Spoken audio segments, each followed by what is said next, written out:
Hey, what's up, guys? Welcome back to Take on Tottenham. My name's Ben, and this is my Take on Tottenham.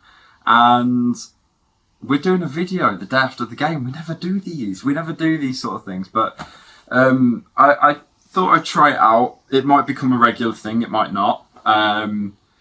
It might be like do the match reaction and then a video the next day. Based on sleeping on the result and how usually bad the performances are. But I just wanted to... it's been sort of itching me to do like a video about what happened yesterday with the match and the performance and the reaction and things like this and whatnot. And I just felt like I needed to do a video on it. So let me know down below if you think that this is something you'd like to see, or if you just want to stick to match reactions or something. But next season for sure, going forward, I wanted to do one whole season of just doing YouTube, starting on YouTube, starting from scratch. I got another subscriber yesterday, so thank you for joining. But this season, I just wanted to do post-match reactions and things like that, maybe transfer videos and whatnot. Just to find my footing. But next season I really want to look into live streaming during matches and sort of giving you guys like live reactions and whatnot as I watch the match, which will be fun but a bit weird, but we'll see how we go. But that's for next season. Let's focus on yesterday and what happened.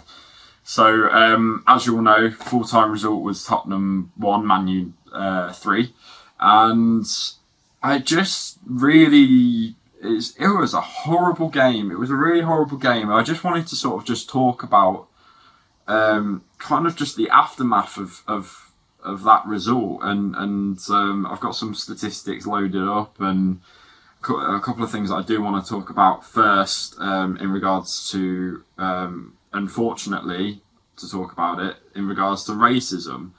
I don't want to spend too long talking about it because it's just not nice what's been said. But unfortunately, yesterday the club announced that Son had been subjected to as they described, abhorrent racial abuse. And having read some of the things that were said about him, it's just it is absolutely disgusting. There's no place for it at all, regardless of what's gone on in a match, whether you think a player's dived or whether you think a player has cheated or whether you think and I'm not even just on about yesterday's match, I'm on about any match, any time, in any league.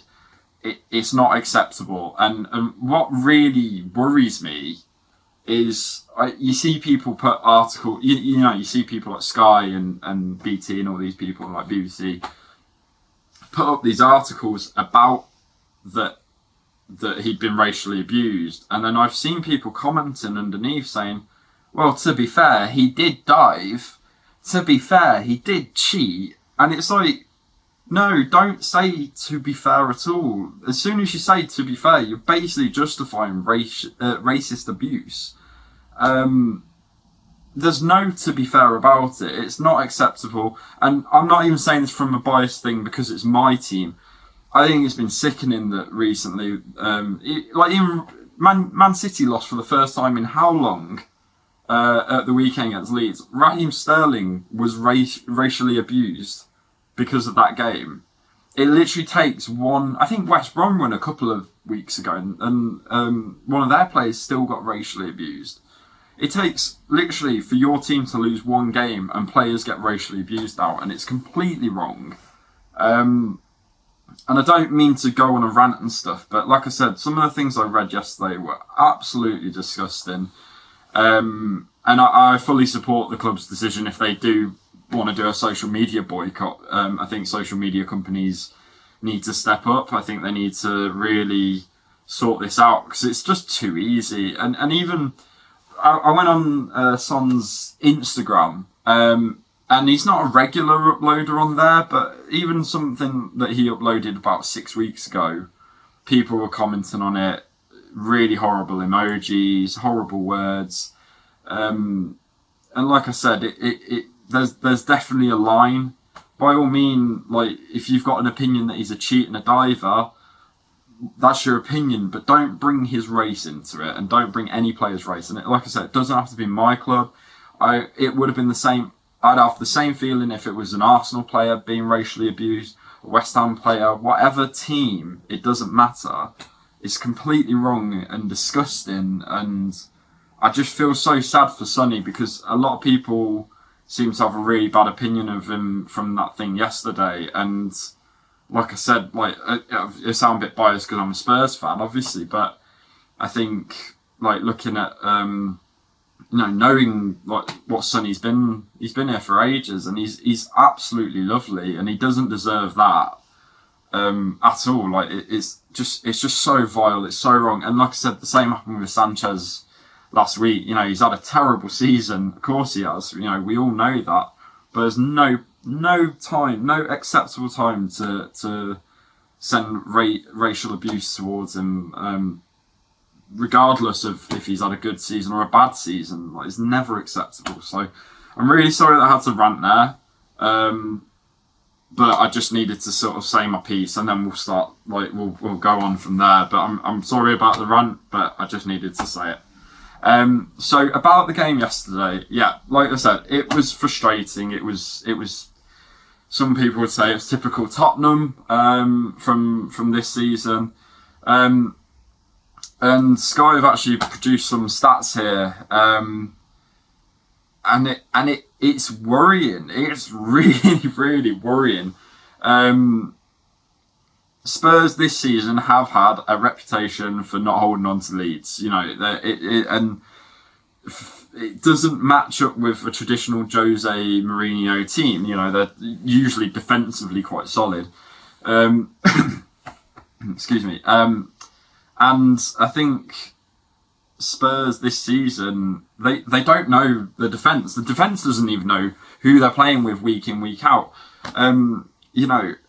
There's been so many different combinations, and I think that showed from Dyer coming in yesterday. He's not featured since West Ham, I believe. And I just don't get it. I understand Rodon's been in there. I think Rodon has been really impressive last couple of weeks. But I just don't think there's another player that really they've not been able to form a cohesion. Like, I personally would say Alderweireld and Rodon at the minute. Tanganga seems to be forcibly pushed off to the right side, despite him being a centre back. And like I said, then you're left with Dyer and Sanchez, who have been having absolutely woeful season.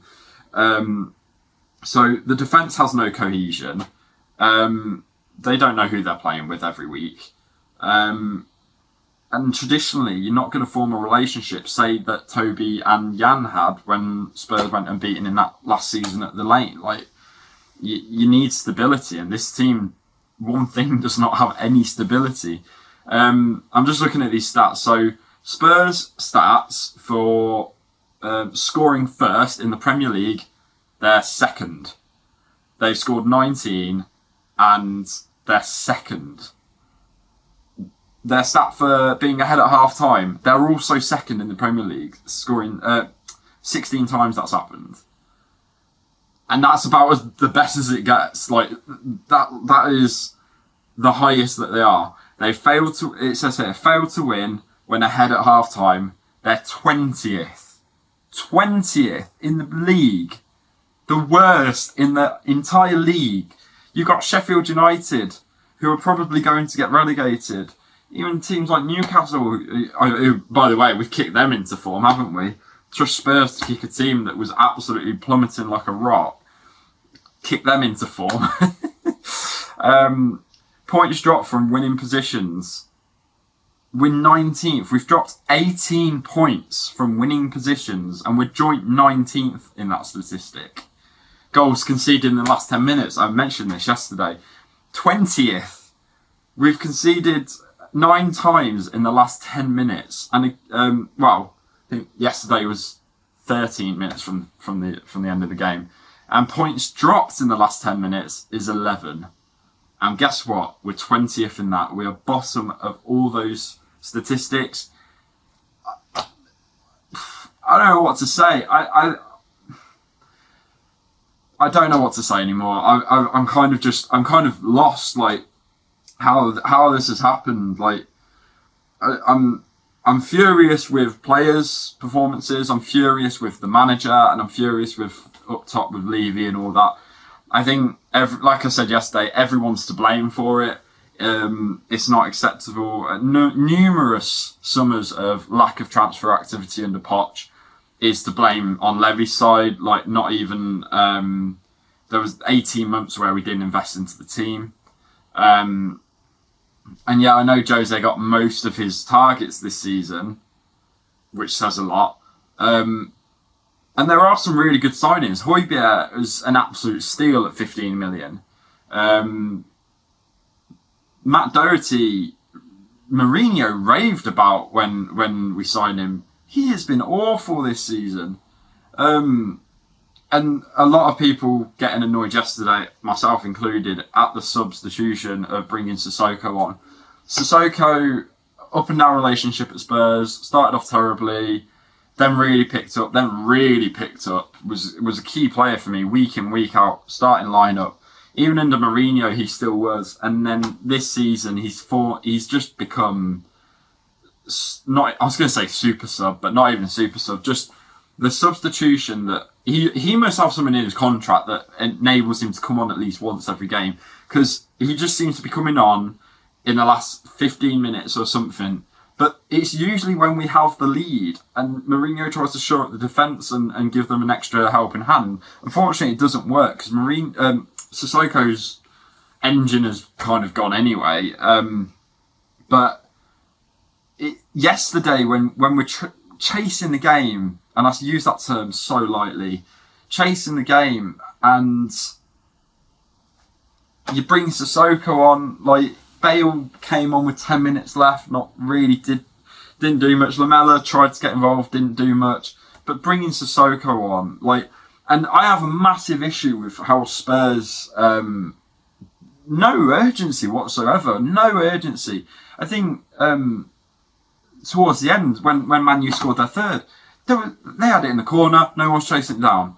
They're trying to hold the ball, no one's chasing them down, no pressure, nothing, and it was embarrassing, and like I said, it's so worrying. When you're in the business end of this season as well, like Spurs, if they have any hope, and the thread is thin as hell, if they have any hope of getting into that top 4 spot, they need to get a run of games together fast and some momentum. Problem is, there is no momentum, and like I said, there's no there just seems to be no stability in this team, and Mourinho confused me as well. Like, he's come out and he won't like losing to Man United. He doesn't. It's the same when he loses to Chelsea. He wouldn't want to lose to Chelsea. He doesn't like losing. Who does? But sometimes you just got to take the hit and say, look, that team was better than you. He won't do that, especially against the teams that he's been at before. He would have loved nothing more to come out and wallop United like he did in the first half of the season. But he comes out in these press conferences and starts going on the attack, and it's nothing new. But kind of his immediate thing in the press conference was, right, I'm going at Ollie now. Like, I'm gonna, and I'm just like, God, just stop, please, just stop. Just take responsibility for your own actions and accept that the team isn't good enough. Accept that you don't know who your best 11 are. Accept that you don't know who your best centre-backs are. Accept that you've made tactical decisions that have really cost us this season.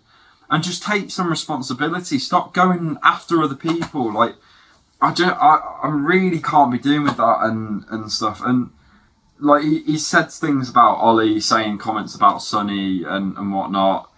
And then he came out, and when he did speak about the performance, he said he was proud of the players' efforts. Proud of their willingness. And I was watching that game, and I'm like, what willingness? What performance? What game are you watching? Because there was no effort. There was nothing. I mean, even when Spurs were in front, it was against the run of play. And yeah, Tottenham had their chances and whatnot, but you cannot convince me that Spurs deserve to get anything out of that game, man. And it was so bad. And I just see things like that, and I'm like, I just wish sometimes that these sorts of things didn't happen, like press conferences and whatnot. I just wish we didn't have to watch them. But I was just like, what is he on about? What is he saying? So yeah, I just wanted to get my views out really on yesterday. Like I said, those stats are worrying. And I do think a change of manager in the summer. A lot of people obviously calling for him to go yesterday. I spoke about this in my video. Like, it's not going to happen. The club will not do it unless Spurs go on a run of 5-6 straight losses, maybe. But even then, like, we're going to be at the end of the season at that point. There's just no point of sacking him this late into the season. If anything, it'll be happening in the summer. I am kind of worried it won't happen. I don't think I've got a horrible feeling that there won't be a change of management. There's all rumours going around that they're doing a massive overhaul in the summer. I don't believe it myself. It's not Levy's style to do anything like that. And yeah, it is what it is. It's just the day-to-day of living as a Spurs fan. But yeah, the Carabao Cup final is probably the biggest game of the season, and that's kind of bad to say. Spurs yesterday, that should have been the game where they grabbed the race for the top four by the scruff of the neck and went, right, we're involved here. And instead they just sat back, and I'm going to start calling them Thanos FC, I think, because they're just inevitable. They're inevitable to concede. We need a massive reshuffle in the summer. Will it happen? Probably not. But it's just not good. I think there needs to be some form of review into this club from top to bottom. It's going to be tough, but I feel like we just need a rebuild. We need to go right down to the bottom and rebuild all the way back to the top. That involves selling players that have been here too long, players like Lamela, players like Sissoko. And I don't mean to sound horrible with that. I think Lamella's had, an okay season for us. He's been involved. That goal that he scored against Arsenal was wonderful. But I just think there's a lot of players at this club who have just been here a bit too long and maybe a bit too comfortable. Now I just think that there just needs to be a bit of a rejig and a review into things. But we'll see if that happens. But I just wanted to do this video. Get a few rants out there, get a few niggling things going on, like out into the ethos of YouTube, and yeah, let me know if you want to see this more. I kind of like the idea of sort of not reacting. Well, I'll keep doing my videos obviously, but I like the idea of sort of sleeping on it and then trying to sort of think about the day before or the match before. Whether it was a good or a bad experience. Obviously, we all knew it was bad anyway, but I think it gives you time to sort of reflect more on performances and things like that. And like I said, Spurs man for man yesterday, apart from maybe Joe Rodon and maybe Lloris, were absolutely poor. Even Harry Kane was poor yesterday. It was really not a good day. But yeah, let me know if you want to see more of this. I'm more than happy to oblige to that, and I will see you guys on Friday night. Big game against Everton, must win, probably won't. So as always, hit the subscribe button, all that, you know what to do. So as always, I will see you guys in the next video, and as always, can't do it right now because I'm not wearing the shirt, but you know what I'm going to say. Come on, you Spurs.